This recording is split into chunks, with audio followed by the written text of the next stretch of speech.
দাজ্জাল বলল, ওনারা বললেন দাজ্জাল তুমি কখন যাবা?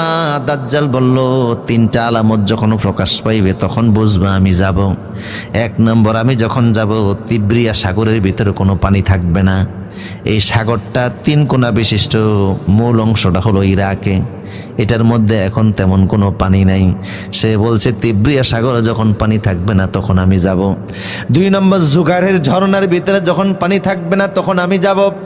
জুগারের ঝর্ণা হলো জর্দানের এবং ফিলিস্তিনের কাছাকাছি একটা ঝর্ণা। ওই ঝর্ণার পানি দ্বারা এলাকার মানুষ ক্ষেতের ভিতরে ফসল তৈরি করে, ফসল বপন করে, ফসল চাষ করে। এই ঝর্ণা থেকে এত পানি বের হতো, এলাকার মানুষ চাষাবাদ করত। এখন সেই ঝর্ণার ভিতরে সারাদিন বালতি পেতে রাখলো, 1 বালতি পানিও ভরে না, পানি এত কমে গেছে। 3 নম্বর হলো বাইসানের খেজুরের বাগানে। সে বলছে আমি যখন যাব তখন বাইসানের খেজুরের বাগান, জর্দানের একটা বাগান, জর্দান এবং ফিলিস্তিনের মাঝখানে বাগানটা বিশাল বড় খেজুরের বাগান।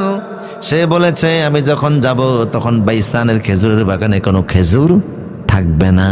3টা আলামত বলছে, তিব্রিয়া সাগরে পানি থাকবে না, জুগারের ঝর্ণায় পানি থাকবে না, বাইসানের খেজুরের বাগানে খেজুর থাকবে না। 3টা আলামতে প্রকাশ হওয়ার মাত্র সামান্য বাকি। এখন বাইসানের খেজুরের বাগানে তেমন খেজুর আর নাই, সামান্য কয়েকটা গাছ আছে। জুগারের ঝর্ণায় টিপ টিপ করে সামান্য পানি পড়ে, তিব্রিয়া সাগর শুকিয়ে গেছে। তার মানে দাজ্জালের আসারও খুব একটা বাকি নাই। এই জন্য এমন ফিতনার সময় আমরা সাহায্য চাইব কার?